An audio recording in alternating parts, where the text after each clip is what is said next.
Good morning, good afternoon, good evening, wherever you are in the world. Thank you for joining me for this week's edition of the SMIE Consulting Midweek Roundup. It's Wednesday, July 30th, 2025, and today we're going to be answering three questions that we've been hearing from international educators over the last 7 days. And as we do each week, we take our questions that we ask here on the Roundup from our newsletter, which comes out on Monday mornings. And that newsletter is available on our website. There's an archive of all 7 years of newsletters that we've produced over the since 2018.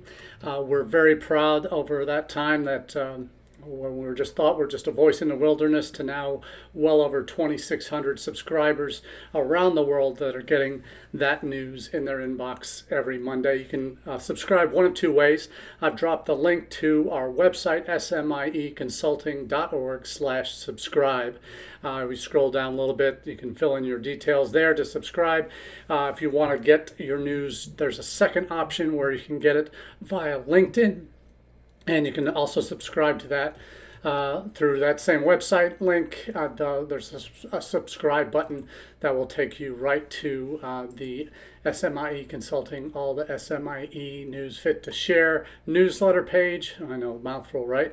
But on that page, you'll be able to just click the one subscribe button so that every Monday around 8:30 Eastern Time, you'll get that in your notifications in your LinkedIn notification section. So that newsletter covers everything. It's a social media section that is basically turned into anything digital.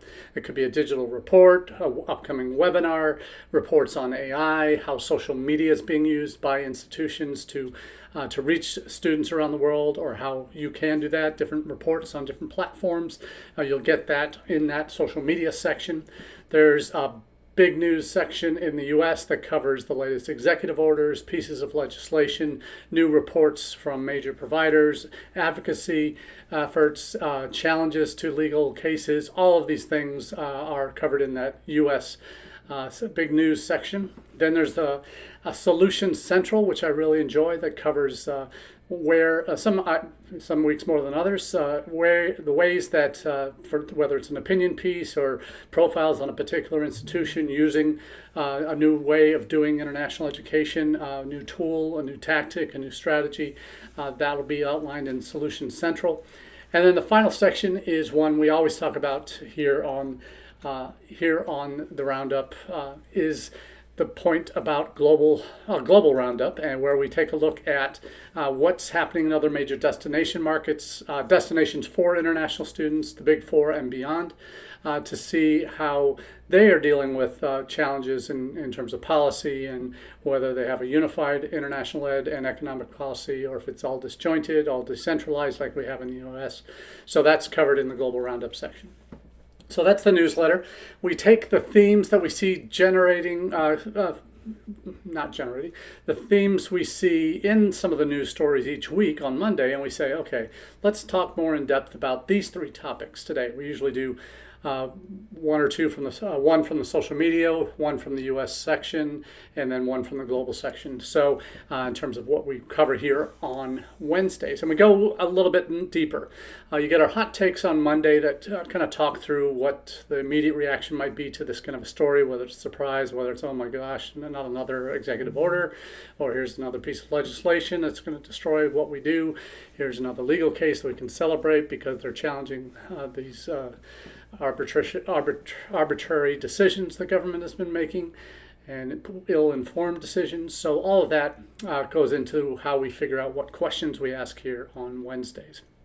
So special shout out to those watching live. I know we have a few folks each week that during a lunch break or whatever takes a minute to watch us live, throw in a comment or question every now and again. Thank you for being a part of that conversation. But those who are watching on repeat on YouTube, LinkedIn, or Facebook, thank you for taking the time out to catch up on what we're talking about today. And also those who listen to the audio-only podcast, thanks for working out, or just whistling while you work to hear our thoughts on these topics of the day. So let's get right into the first question. And that is, what are the most reliable indicators of yield for international students? Now, This is a question that every international admissions rep who has ever lived has been asked by their supervisors, by their senior leadership. How are we doing this fall? Well, applications are up, I-20s are up, but visas are down. So that's maybe where the most straightforward and probably realistic view on yield for international students, because so much of yield these days is not just down to the individual student and their decisions. We'll get certain bits and pieces during the admissions process that will tell us where a student is in that journey, and but when it comes to after they're admitted, and they've told us that they want to come, is that all we need? If you don't have a deposit, then does it really mean as much as somewhere where they have to put some money down? And in terms of yield, there's always melt. Once they, even for those institutions do require a deposit, there's always melt over the summer months before the fall enrollment hits and the orientation program begins. That show that, hey, well, maybe not. Maybe we're not getting everybody we thought we were getting when we had our deposit deadline. So there's always differences in that mix. But what we faced internationally is nothing short, and I've been comparing it to fall of 20 in the first COVID year, where the travel restrictions were still widely in place. The visas and our consulates and embassies were closed down. They weren't doing appointments. There were very few that were open. International travel was really not back up to full speed. Was only available in certain markets. Here's stories of students traveling 3 or 4 days to get to U.S. institutions to find an available flight somewhere for fall of 20. So the numbers were down dramatically, and there was just that happened everywhere in the world, not just in the U.S., but had major issues. But when it comes to what we're expecting this fall, there are those in the business now that are predicting 30 to 50% drops from fall of 24, and I think that percentage will depend on how dependent they have been or were planning to be on India. If India is over half of their incoming students each year, then they're going to take some big chunks out of that number, and probably push to 50% or more down over last year. And even last fall in India was down. So this is even going to be even worse because, frankly, there aren't appointments left. We did see a ray of sunlight last week when a group of international educators, a group of congressmen actually wrote a letter to Secretary of State Rubio, asking for immediate action on the international student visa situation abroad, particularly in India, where appointments are just impossible to get unless you're a travel agency that has a magic wand that can apparently free up those appointments. So that is the reality, is that our students who we want here this fall, even if they wanted to come, can't get appointments for visas. And that could be 20 to 30, 40% of our incoming class in that situation right now. Particularly those institutions where their prime time to send out I-20s was at the end of May, beginning of June, when there was no pause. There was a pause on visa appointments, that they wouldn't have been able to make appointments until the end of June. And that reality is impacting most institutions that had late decision deadlines or late I-20 notifications. That they're really in a tough situation right now for this fall. Hopefully, this is a warning sign to all institutions that move your decisions earlier and maybe separate admissions and financial aid decisions so that students who can have and find the funds to get an I-20 issued can do that earlier on in the process and apply for those appointments before they become scarce. So this question of what are the most reliable indicators of yield internationally, it's coming out of an INTED article, and I've dropped the link in the chat to this, an INTED article entitled Predicting Student Yield, the Demonstrated Intent Challenge. And I wasn't kidding when I talked about earlier how hard it is for international admissions folks to predict yield, even in normal circumstances when it's just another year where there aren't major disruptions in government policy that are impacting students' ability to come. You can't predict how significant a damage that's going to do. There's been a NAFSA report out this week, yesterday, I think, that will certainly feature in a news story on Monday next week, and probably cover on Wednesday next week. But in terms of the actual dollar damage and job losses that are potentially coming our way in the U.S. because of the expected drops in international students this coming fall. So what are we talking about here with this INTED article? They spend time talking about the historical context of yield and the different factors for domestic admissions offices, and how just in the last 25 years, how significant a change there has been in student behavior. Whereas these are some of the examples that you certainly will want to share with senior leadership. In 2000, the typical applicant applied to 3 to 5 institutions. Today, the average student applies to 8 to 12 because they can. And Common App makes it a lot easier to do that for undergraduates, obviously. So in 25 years, the numbers of where students are applying has more than doubled. To the number of institutions that have been more than doubled. So that increase is troubling, because a lot of those Common App numbers are soft because they can select up to 10, 11 schools, or whatever it is now. So the challenge is determining what of our applicants have had the highest level of interest. And there are ways in the article that INTED goes into how many points of contact they've had with us, have they done a virtual tour, or if they're a domestic student, have they come in person to do a tour, have they responded to any of our live events, have they asked questions, have they done anything in person with us. So all of those are going to be important touch points that we should be able to track and have. And I know a lot of the CRMs now, you can do score indicators to determine level of interest that students have. The highly predictive indicators INTED identifies are, well, obviously, if you have early decision, how many conversations has the student initiated, have they visited virtually or in person, have they engaged with our emails, click links when tracking that kind of behavior, are our individual counselors messaging them? Are those recorded? Are they being responsive? Have they engaged with faculty? So those are some of the highly predictive indicators that are out there that INTED has identified. Moderately predicted indicators: are they applying early action where they still want some flexibility?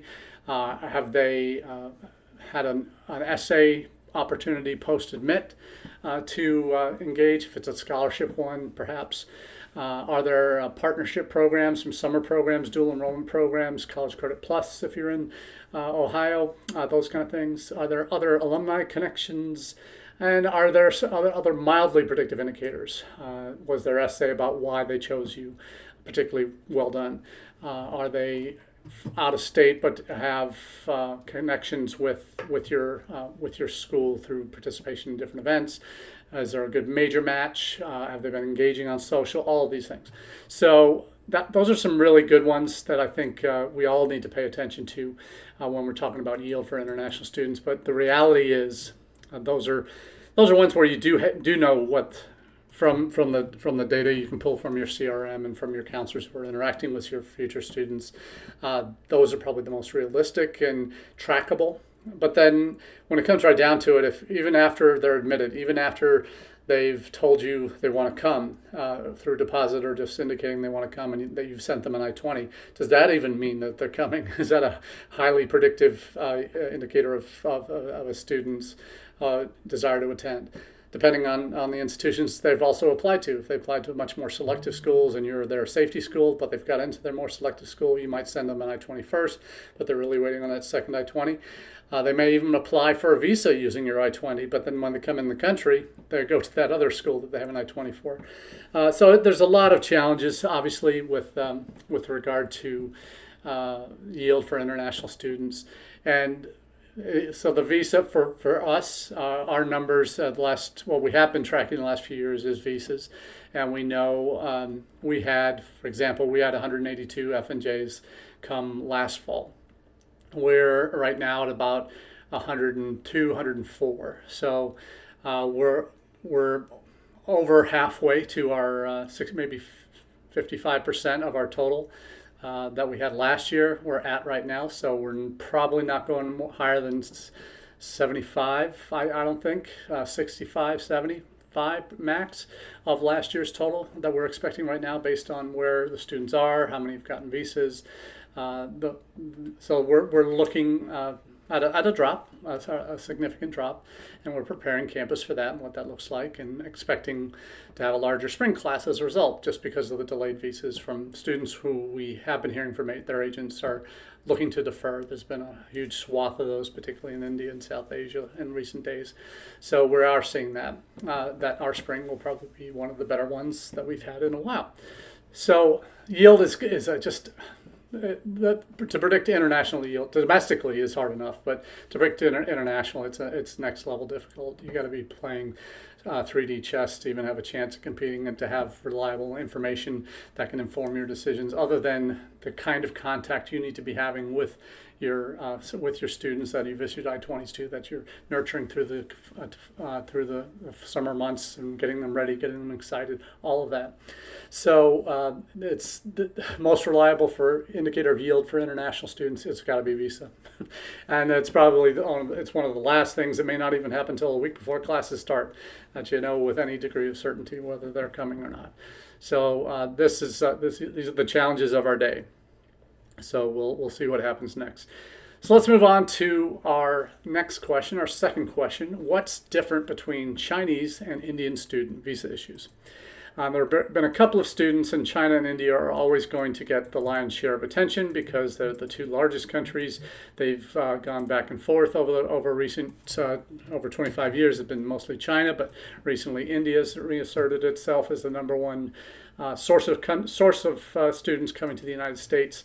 We're seeing China interest dropping. It had peaked in probably 2017-18, maybe 19, right before the pandemic, where the Chinese undergraduate wave was just about cresting and then about to head back down. We've seen that those numbers have yet to recover, and it would be really hard to see that happening, that China numbers rebounding to previous highs, because they're in a demographic cliff of their own domestically, decreasing number of high school graduates for the next 3, 4, 5 years. You've seen an increasingly elderly population that's being a bigger stress on services. You've seen challenges with post-COVID. Certainly there's been fewer students willing to go abroad, and some of that's financial from, we've talked about here on the Roundup before, that they just can't afford. The economic damage done in China to the individual family was significant in terms of their ability to still pursue overseas education, at least in the major big four destinations. We saw the UK numbers continue to grow post-COVID. Australia is starting to rebound. Canada is growing, but had been growing, but not significantly until they did their caps starting in 2024. But in the US, the numbers of Chinese have been going down since 2017, now 2018, I think. Overall numbers have been going down, and those have been going down primarily because the newer numbers have been dropping as well. Fewer international undergraduates. We had seen a rebounding in international graduate students from China, and that we certainly saw that at the University of Akron this past year, and are anticipating those numbers to be significant in the fall. We've done that at Akron. Our Chinese numbers are actually holding up or improving because of partner institutions we had relationships with, existing pathways for 3+2, what we call AMP, Akron Master's Program, for one of our top programs, Polymer Science. Their students doing 3 years in China, coming and finishing their last 2 here. First year is kind of a fulfillment of their bachelor's degree requirements back home, and then the start of a first year of a master's program, and then the second year fully into that master's. So that's something, that partnership has allowed our Chinese numbers to continue to grow. but the other traditional degree-seeking numbers have flatlined, or flattened in terms of their numbers of undergraduates and other degrees coming to the U.S. from China for the University of Akron. So what is the difference? I think Chinese students, I've dropped some articles in. There's a PI News article this week that China and India are now accounting for 60% of all year-on-year F1 visa denials. So there's been spikes in denials. We know that in India, up to upwards of 70 to 80% denial rates, where last year there might have been 60% accept rates, approval rates for visas. So we're seeing the numbers tank in India. We're seeing them decline in China, probably more so India than China. China, the ones that are getting denied are probably the ones that are political, that are civil military fusion complex institutions that have ties to CCP or the Chinese military, all of those Trump era policies that work, to be honest, continued during the Biden years related to China and this the STEM and intellectual property theft and spying and all of these things that have percolated and unfortunately have significantly impacted the U.S. government's view of students, the inherent doubt that seems to be there for directed towards Chinese students and their intent in coming to the United States.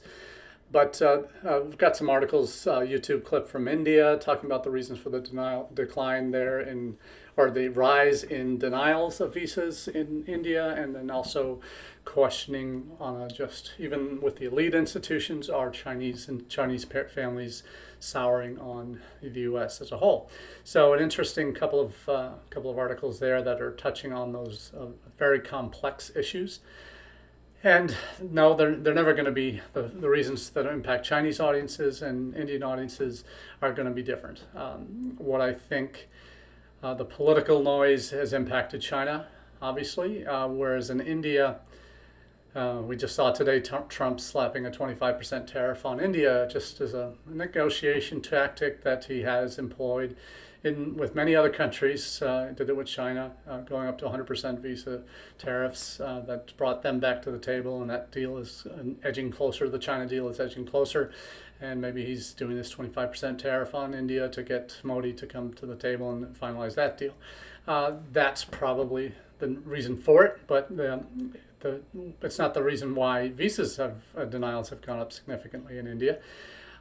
There is a great distrust happening with everything that the U.S. government has done since they came back to office on January 20th with regards to the social media checks and how that, we've heard some stories of how that's not resulting in outright denials initially for students. It's, well, if they haven't made their profiles public, that could be a 221G denial. It's that we've talked about before. That means they have to provide further evidence, or in this case, make their accounts public so that the social media vetting can be completed.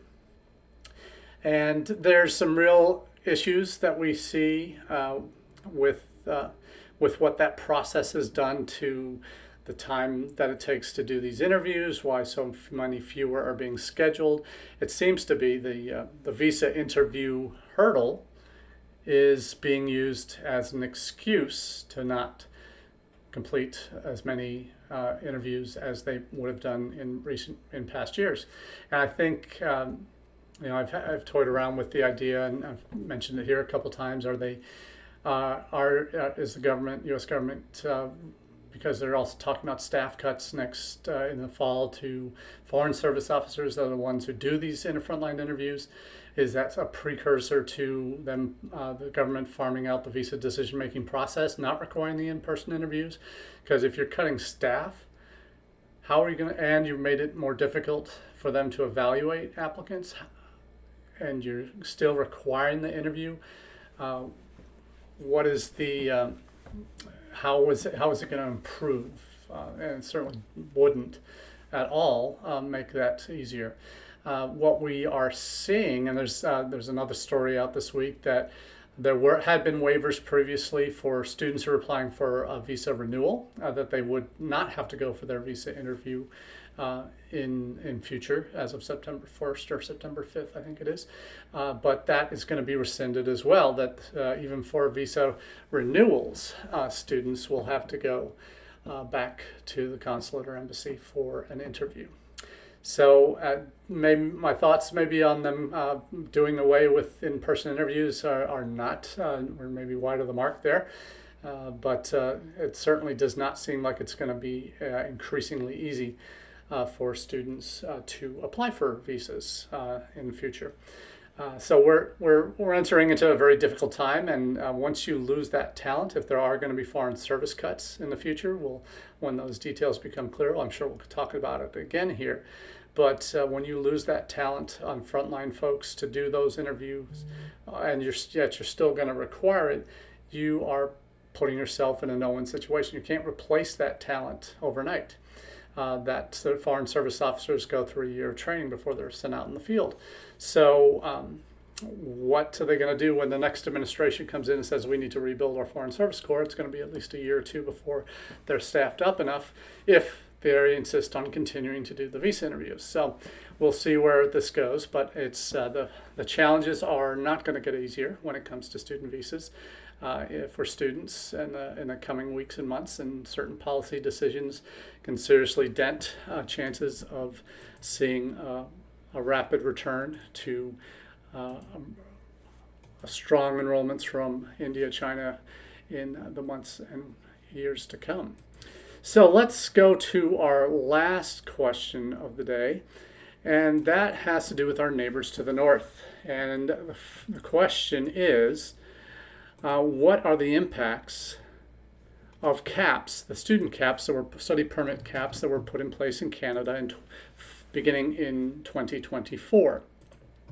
Now, for those that are newer to the conversations here on Canada, Canada had been and was getting very dangerously close for our likes in the US in 2023, getting very close to 1 million students altogether enrolled in institutions in Canada, both higher education and vocational education. Now, unlike the US, where 97% of international students that are in the United States here are studying at the post-secondary college and university level, and 2% are studying at vocational colleges on M visas. In Canada, they were upwards in the 900,000s to low million range, and at that point they were about 400,000 would be higher ed, and up to 600,000 were vocational students. So keep in mind, Canada is a country that maybe has 300 colleges and universities, and we have 4,300 in the US. So they had about a little over half of their internationals were in universities, and the other half were in vocational colleges. So this was causing significant concern politically, and particularly in smaller towns. There were towns of 20,000 people who hosted a 10,000 person university, and 7,000 of their students were internationals who needed housing, and there simply wasn't enough housing in that small town to serve the students that they were bringing in. So that led to those students raising a ruckus, and certainly shining a light on the problems of institutions that had become overly dependent on these international students for revenue.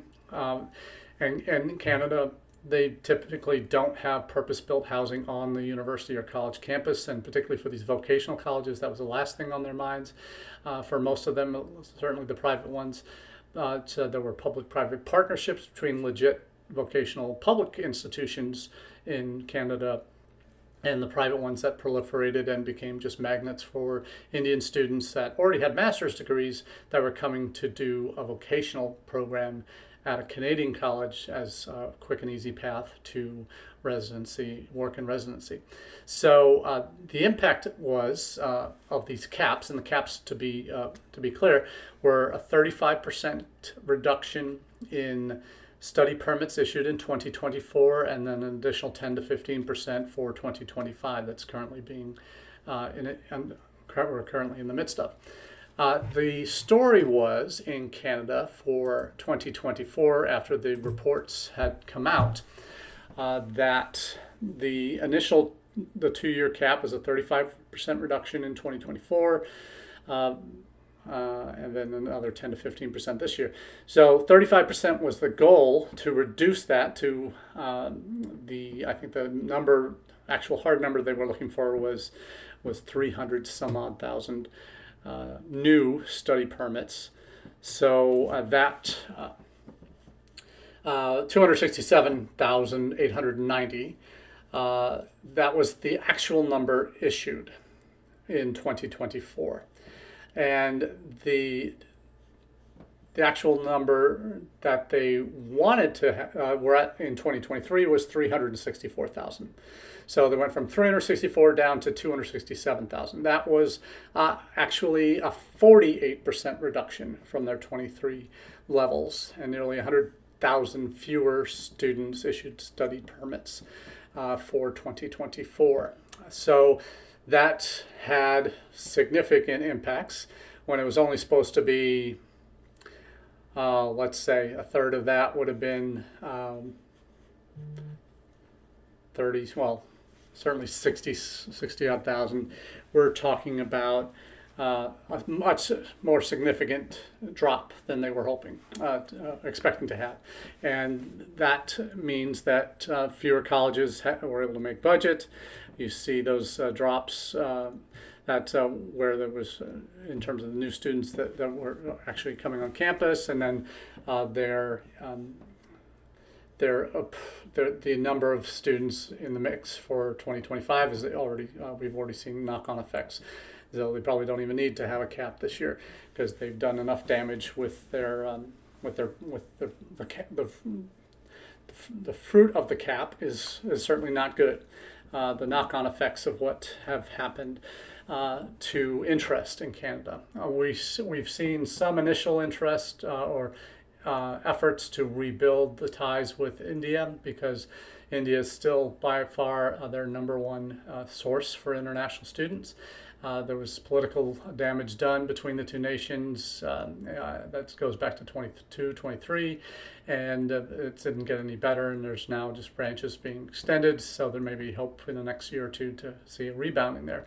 But part of the challenge is the processes have been changed, that there are now the caps that have been put in place are impacting institutions differently across the country. There's already been over 8,000 job losses in a higher ed system that is less than 20% of the size of ours in the United States. That's probably generous. Probably more like 10% of our total capacity in terms of institutions and staff and all of that.